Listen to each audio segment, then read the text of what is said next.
अस्सलामुअलैकुम दोस्तों की हाल चाल सारे ठीक ठाक हो। आ लकड़ा कटनियां इन्हां दे कीले बनाने आ ते अज ओ आरा लियांदा ते थानू उन्हां कीले कटदे थानू दिखावांगे अज दी वीडियो विच। नाल मैं थानू आरा कोलों दिखाउंदा आ रहा है ये ग्राइंडर नाल लगा है। आ ग्राइंडर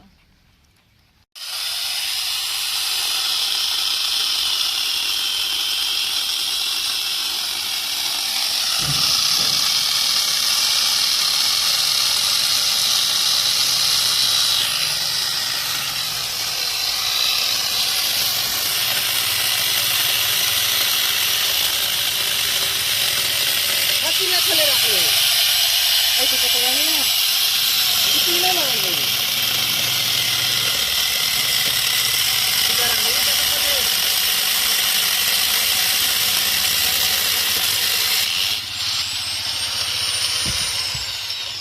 आ देख कैमरा चेक कर मौली फाने दा पियो निकलदा रहेगा ओ की ना सिੱਧੇ ਖੜਾ ਤੇਲ ਲਾਈ कितना काला तेल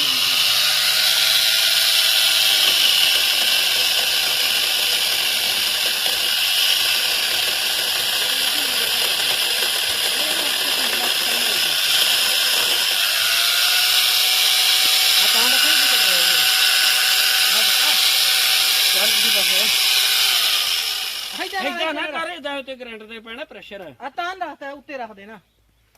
जेड़ा बराबर होवे तो उदा चल हुन रख दे। चल मैं इधरों कट्टी जाना इधरों कट्टी जा इधर 1 किलो रख लो ना इधर थले रख रफान थले रखा बूढ़ी थले रखना नमाज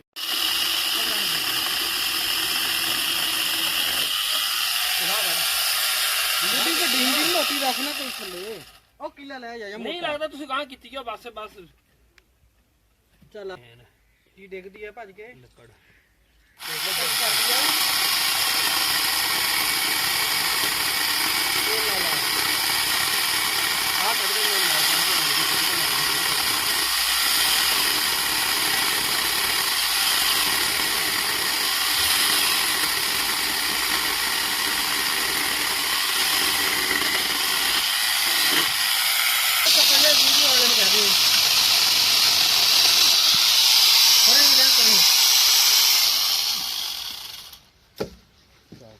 इधर पैर रखना फिर उधर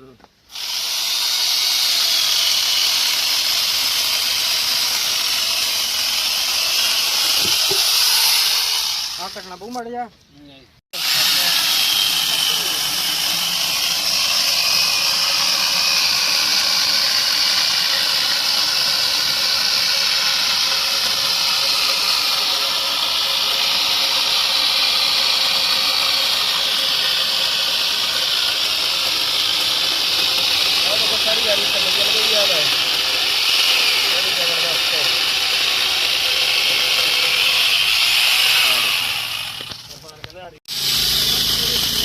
पैर रखला मारा यार